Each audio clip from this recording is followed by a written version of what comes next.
पंतप्रधान नरेंद्र मोदी आज मुंबईच्या दौऱ्यावर विविध प्रकल्पांचं लोकार्पण आणि भूमिपूजन करणार। लोकसभा निवडणुकीच्या निकालानंतर मोदी पहिल्यांदाच मुंबईमध्ये।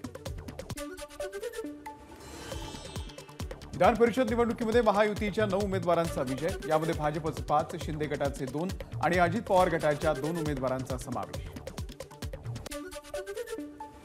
महाविकास आघाडीच्या 3 उमेदवारांपैकी 2 उमेदवारांचा विजय। ठाकरे गटाचे मिलिंद नार्वेकर आणि काँग्रेसच्या प्रज्ञा सातव यांचा विजय, तर शेकापच्या जयंत पाटलांचा पराभव। भाजप नेत्या पंकजा मुंडेंचा विधान परिषद निवडणुकीमध्ये विजय। मुंडे विजयी झाल्यानंतर कार्यकर्त्यांकडून जल्लोष साजरा। विधान परिषद निवडणुकीमध्ये शिंदे गटाच्या उमेदवार भावना गवळींचा विजय।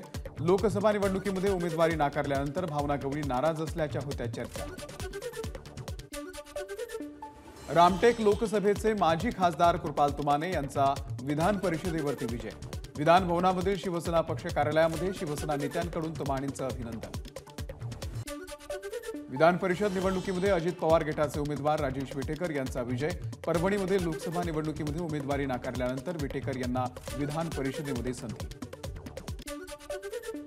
भाजपच्या परिणय फुके यांचा विधान परिषद निवडणुकीमध्ये विजय। फुकेंकडून उपमुख्यमंत्री देवेंद्र फडणवीसांचे आभार। नागपूरमध्ये परिणय फुके यांच्या घराच्या समोर कार्यकर्त्यांचा जल्लोष। विधान परिषदेमधील विजयानंतर आनंद साजरा।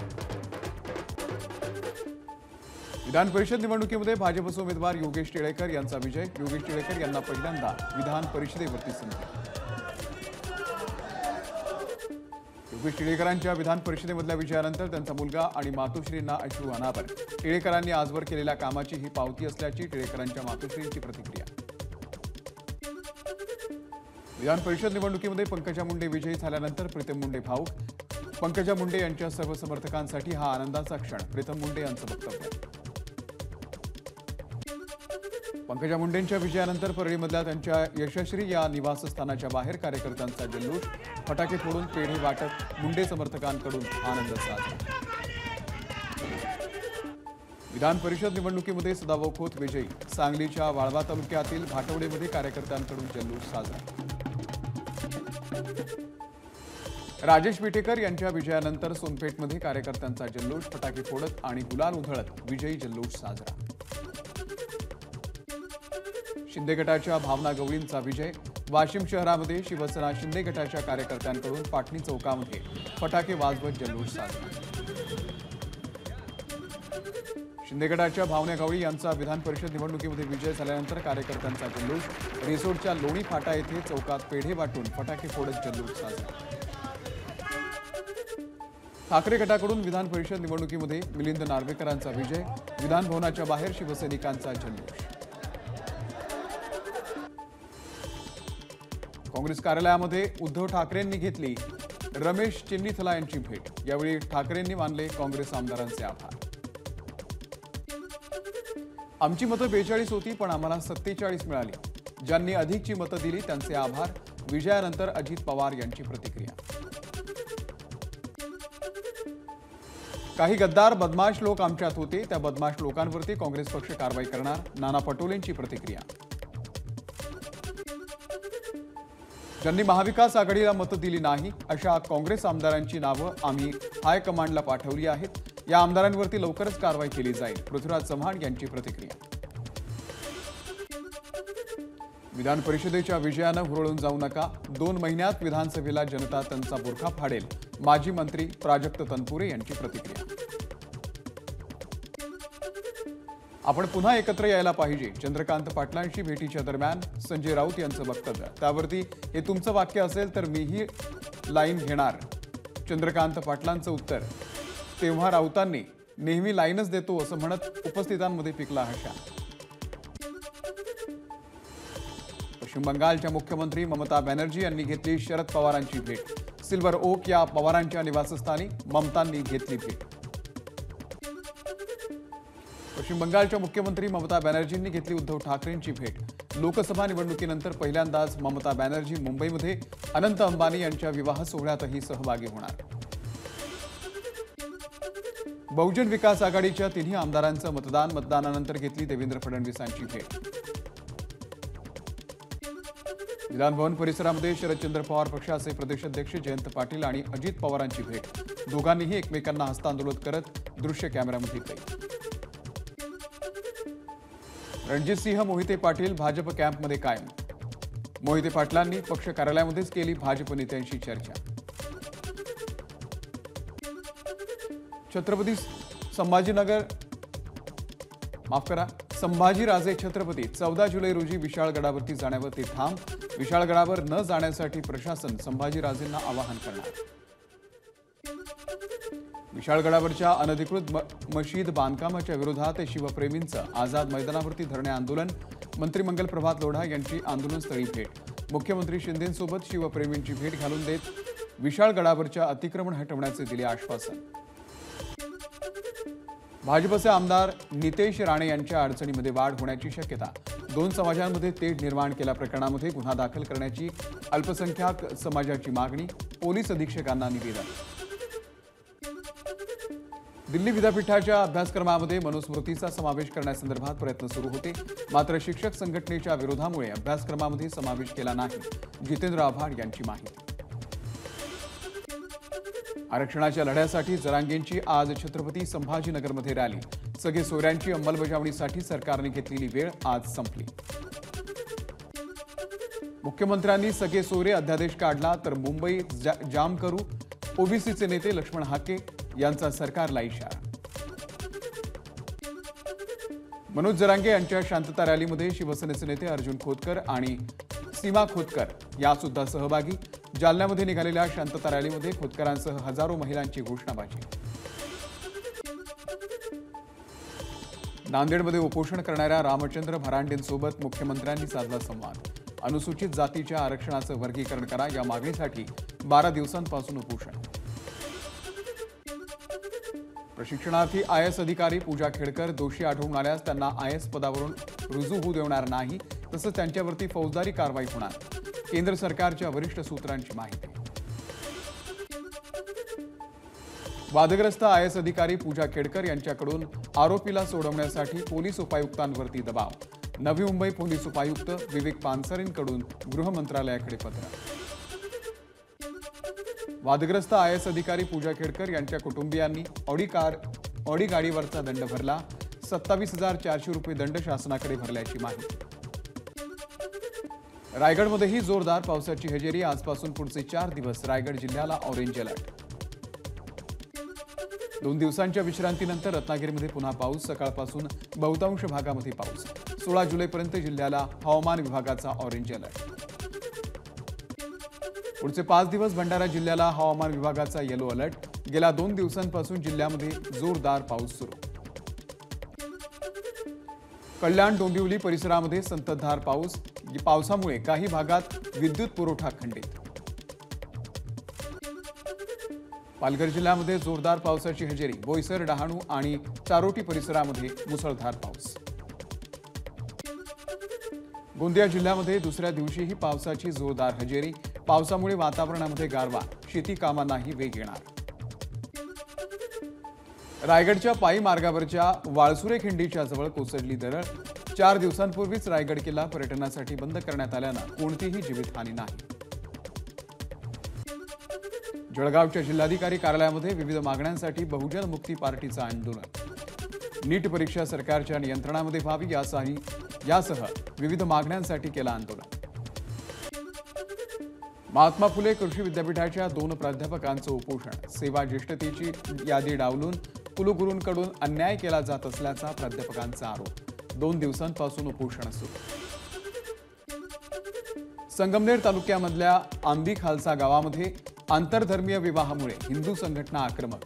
हा विवाह लव जिहाद असल्याचा आरोप करत हिंदू संघटनांचा आंबी खालसा ते खारघर असा मोर्चा. श्रीरामपूरमध्ये काँग्रेस पदाधिकाऱ्यांचा गटविकास अधिकाऱ्याला घेराव. तालुक्यातील असंघटित कामगारांच्या प्रश्नांसाठी काँग्रेस आक्रमक. पंचायत समिती कार्यालयामध्ये केलं ठिय्या आंदोलन.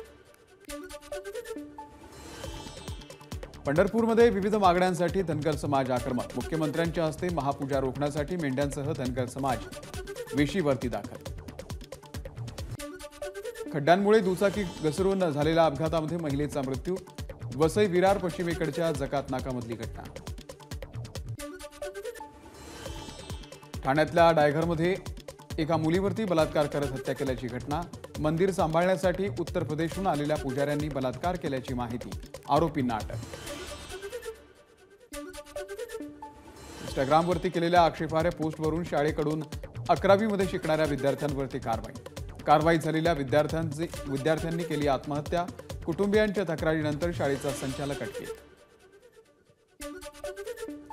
भंडाऱ्यामध्ये कार्था पोलिसांकडून मोठी कारवाई. 18 किलो गांजासह 21 लाखांचा मुद्देमाल जप्त.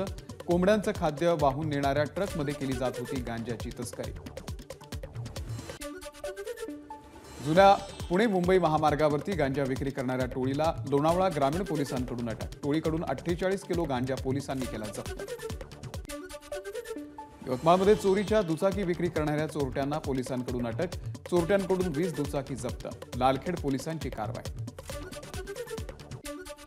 पुण्यातल्या सारसबागमध्ये नमाज पठण करणाऱ्या 5 ते 6 तरुणांच्या विरोधात गुन्हा दाखल. 5 मे 2022 रोजीची घटना. तब्बल 2 वर्षांनंतर गुन्हा दाखल करण्यात आला. घाटकोपर होर्डिंग दुर्घटनेप्रकरणामध्ये एसआयटीकडून आरोपपत्र. भावेश भिंडेसह 4 विरोधात आरोपपत्र दाखल. या दुर्घटनेमध्ये 17 जणांचा मृत्यू झाला होता. छत्रपती संभाजीनगरमधून एनआयएकडून आयसीसी संबंधित असलेल्या दोघांवरती न्यायालयामध्ये आरोपपत्र दाखल. फेब्रुवारीमध्ये एनआयएनं विविध ठिकाणी छापेमारी करत दोघांना घेतलं होतं ताब्यात. सावंतवाडीच्या मोती तलावामध्ये पुन्हा एकदा मगरीचं दर्शन. मोती तलाव शहराच्या मध्यभागी असल्यानं परिसरातील नागरिकांमध्ये भीतीचं वातावरण. गाय पकडून नेणाऱ्यास 11 लाखांचं बक्षीस. बारामतीच्या मोढवे गावातील नागरिकांचा निर्णय. मुकाट गायींमुळे गावकरी त्रस्त. पंढरपूरच्या विठ्ठल मंदिरामध्ये सुरक्षा रक्षकाची दर्शन रांगेतील भाविकांना धक्काबुक्की. दर्शन रांगेमध्ये भाविकांप्रती मंदिर सुरक्षा कर्मचाऱ्यांचा उर्मटपणा आला समोर. भाविकांमधून नाराजी व्यक्त. अनंत अंबानी आणि राधिका मर्चंट यांचा शाही विवाह सोहळा थाटामध्ये संपन्न. देश विदेशातील विशेष पाहुणे बनले लग्नाचे साक्षी. अनंत आणि राधिकाच्या लग्नाला उद्योगपती गौतम अदानी यांची सुद्धा हजेरी. पूर्ण कुटुंबासोबत गौतम अदानी लग्नामध्ये सहभागी. महाराष्ट्रामधील प्रमुख नेत्यांची अंबानींच्या शाही विवाह सोहळ्याला हजेरी. मुख्यमंत्री एकनाथ शिंदे, देवेंद्र फडणवीस, अजित पवार, सुनेत्रा पवार, ठाकरे कुटुंबीय, सुप्रिया सुळे यांच्यासह इतरही नेते लग्नाला उपस्थित. जिओ वर्ल्ड कन्व्हेन्शन सेंटरमध्ये अनंत अंबानींचा लग्न सोहळा पार. ममता बॅनर्जी, स्मृती इराणी, अखिलेश यादव, लालू प्रसाद यादव यांच्यासह अनेक क्षेत्रांमधील दिग्गजांची उपस्थिती. अंबानींच्या शाही विवाह सोहळ्याला परदेशी पाहुण्यांची विशेष उपस्थिती. यूकेचे माजी पंतप्रधान बोरिस जॉन्सन, सॅमसंग कंपनीचे मालक ली बायंग चुल, त्यासोबतच किम कर्दिशियन यांचाही लग्नामध्ये सहभाग. अनंत अंबानीच्या लग्नाला दिग्गजांची उपस्थिती. अभिनेते रजनीकांत, AR रहमान, महेंद्रसिंग धोनी, हार्दिक पंड्या विवाह सोहळ्यात हजर. लग्न सोहळ्याला शाहरुख खाननं सहकुटुंब लावली उपस्थिती. तर अभिनेता विकी कौशल आणि अभिनेत्री कतरिना कैफही लग्नामध्ये सहभागी. पुणे आंतरराष्ट्रीय विमानतळाचं नवं टर्मिनल कार्यान्वित होण्यासाठी सज्ज. केंद्रीय राज्यमंत्री मुरलीधर मोहोळ यांनी टर्मिनलची पाहणी करत सज्जतेचा घेतला आढावा. सिंधुदुर्ग जिल्ह्यामधील फोंडा घाटातील अवजड वाहनांची वाहतूक आज सुरू होणार. आजपासून वाहतूक सुरू करण्यास सार्वजनिक बांधकाम विभागाची परवानगी.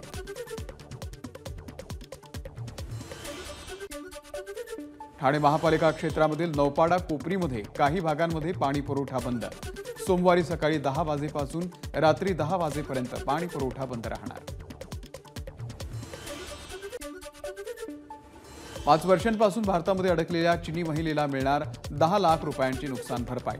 मुंबई उच्च न्यायालयाचे आदेश. फ्लाईट दिल्लीवरून मुंबईला वळवण्यात आल्यानंतर स्मगलिंगच्या आरोपांमुळे महिलेला मुंबईमध्ये करण्यात आली होती अटक.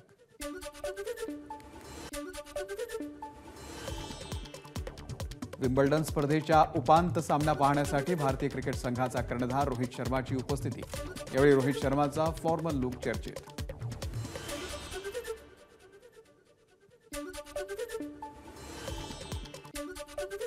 इंग्लंड संघाने जेम्स अँडरसन खेळत असलेला अखेरचा कसोटी सामना जिंकला. पदार्पणवीर गस ॲटकिन्सनच्या भेदक गोलंदाजीच्या जोरावरती वेस्ट इंडिजचा एक डाव 193 धावांनी केला पराभव.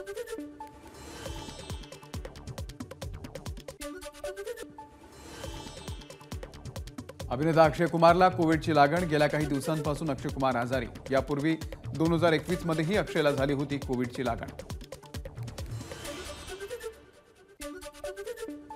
हिमाचल आंतरराष्ट्रीय फिल्म फेस्टिवलमध्ये द रॅबिट हाऊस हा ठरला उत्कृष्ट चित्रपट. करिश्माचा उत्कृष्ट अभिनेत्री म्हणून तर गगन प्रदीपचा उत्कृष्ट सहाय्यक अभिनेता म्हणून गौरव.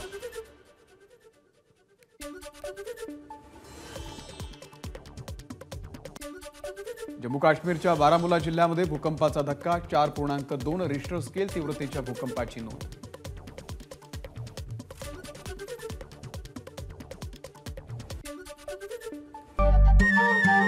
नमस्कार. मन सुद्धा तुझं ही वेगळ्याच प्रकारची मालिका तुम्हा सगळ्यांना खूप आवडली होती. याचा दुसरा सीझन कधी येणार अशी विचारणा झाली. प्रतीक्षा संपली आहे मित्रांनो. येतोय मन सुद्धा तुझाचा दुसरा सीझन. होई मन सुद्धा